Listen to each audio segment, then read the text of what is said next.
Je voudrais vous parler dans cette vidéo de la notion de châtiment éternel, ou plus communément appelé l'enfer. C'est un sujet qu'on n'aborde pas souvent, il est un peu tabou, puis on a peut-être peur aussi d'afficher sa position sur cet enseignement. Néanmoins, je souhaitais en parler parce que c'est un sujet qui me semble important. Car si effectivement un tel lieu existe, est-ce que vous ne voudriez pas vous exprimer comme l'homme riche dans la parabole de Lazare que vous connaissez bien et qui dit « Laisse-moi avertir mes frères ». Alors dans un premier temps, je voudrais vous expliquer comment j'en suis arrivée à me poser ce genre de questions. Alors lorsque j'étais témoin de Jéhovah, je ne pouvais pas croire qu'un lieu de châtiment éternel existait, comme tous les témoins de Jéhovah. On m'avait répété depuis que j'étais toute petite que c'était incompatible avec un Dieu d'amour. Puis quand je suis sortie des témoins de Jéhovah, j'ai commencé à me poser toutes sortes de questions. Et donc je me suis également posé cette question-là. Ce que j'ai fait, c'est que j'ai décidé de prendre la question dans l'autre sens. J'ai compris que je ne pouvais pas balayer cette idée juste parce que je pensais qu'elle était incompatible avec un Dieu d'amour, mais que je devais plutôt essayer de chercher honnêtement ce que disait la Bible à ce sujet. Alors c'est ce que j'ai fait. J'ai fait des recherches et à ma grande surprise, je me suis rendu compte qu'aussi bien dans l'Ancien Testament que dans le Nouveau Testament, il y avait la notion de châtiment éternel.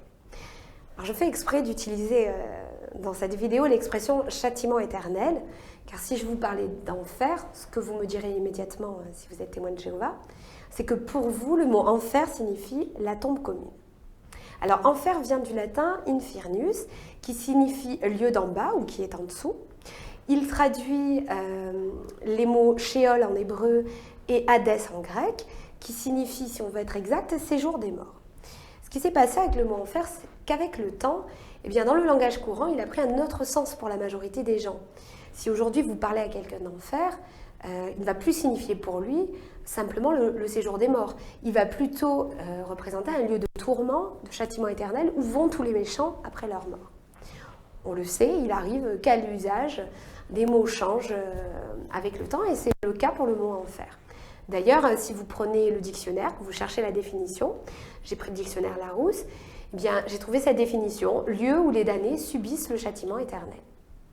Mais la vraie question n'est pas de savoir si le mot enfer est bien traduit ou comment il a évolué avec le temps, mais plutôt de savoir si dans la Bible, on retrouve cette notion de châtiment éternel. Est-ce que vous savez, chers témoins de Jéhovah, que le Nouveau Testament ne parle pas une fois, deux fois de cet enseignement-là, mais en parle à plusieurs reprises? Savez-vous que Jésus lui-même a enseigné à plusieurs reprises sur ce sujet? Alors je vais vous citer une série de versets que je vais enchaîner et qui parlent de cela.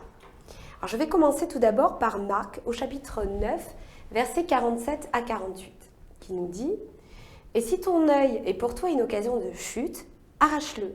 Mieux vaut pour toi entrer dans le royaume de Dieu n'ayant qu'un œil, que d'avoir deux yeux et d'être jeté dans la géhenne, où leur ver ne meurt point et où le feu ne s'éteint point. » Alors, les témoins de Jéhovah enseignent que la géhenne est simplement la mort d'où il n'y a pas de résurrection.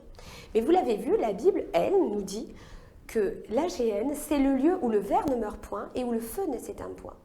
Est-ce que c'est confirmé par d'autres versets?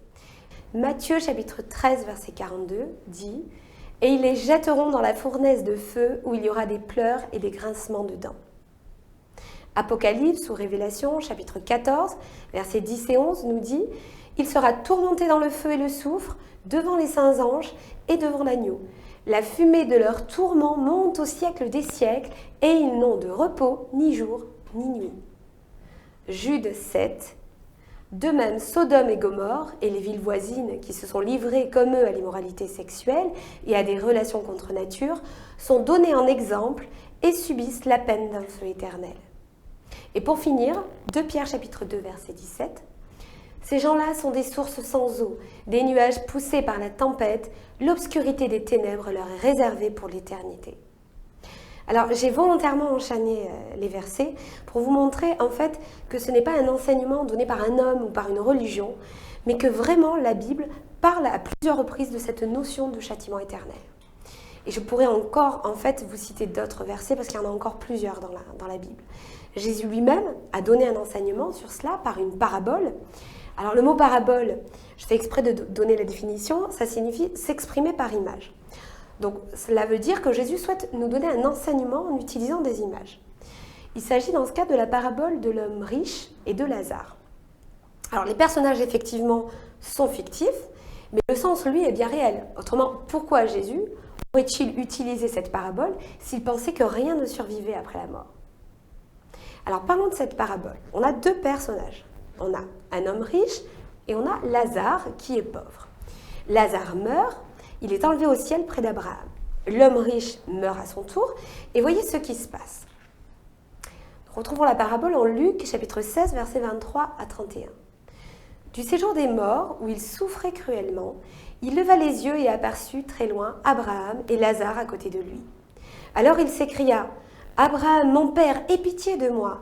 Envoie donc Lazare qu'il trempe le bout de son doigt dans l'eau et me rafraîchisse la langue, car je souffre horriblement dans ces flammes. » Mais Abraham lui répondit « Mon fils, souviens-toi de combien de bonnes choses tu as joui pendant la vie, tandis que Lazare n'a connu que des malheurs. À présent, ici, c'est lui qui est consolé, tandis que toi, tu es dans les tourments. De plus, il y a maintenant un immense abîme entre nous et vous, et même si on le voulait, on ne pourrait ni le franchir pour aller d'ici vers vous, ni le traverser pour venir de chez vous, ici.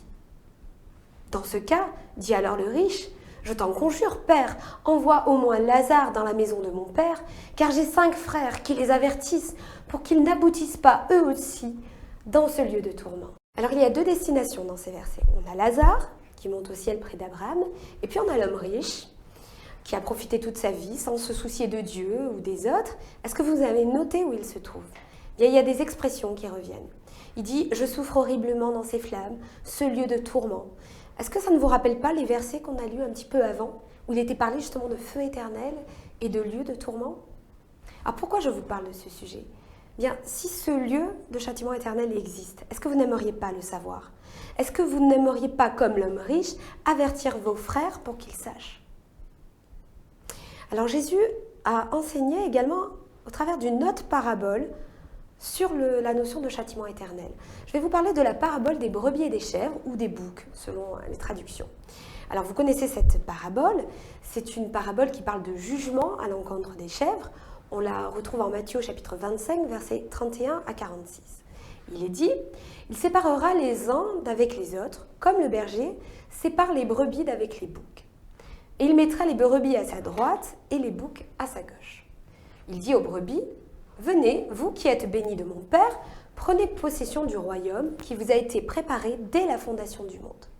Et aux chèvres, retirez-vous de moi, maudits, allez dans le feu éternel qui a été préparé pour le diable et pour ses anges. » Alors, j'ouvre juste une parenthèse sur ce verset qui nous dit que le feu éternel a été préparé pour le diable et ses anges.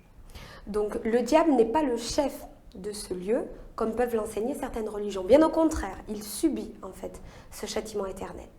Alors, lisons la suite, on va continuer. « Et ceux-ci iront au châtiment éternel, mais les justes à la vie éternelle. » Donc nous allons nous arrêter sur le verset 46 où il est dit « le châtiment éternel ». Les témoins de Jéhovah, quant à eux, ont écrit dans leur traduction « et ils subiront la mort éternelle, mais les justes recevront la vie éternelle. » Alors vous avez vu, ils mettent « mort éternelle » au lieu de « châtiment éternel ».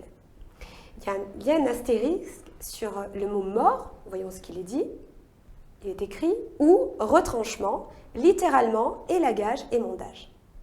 Alors, du coup, je suis allée regarder dans un interlinéaire grec pour savoir quel était vraiment le mot utilisé et quelle était sa traduction.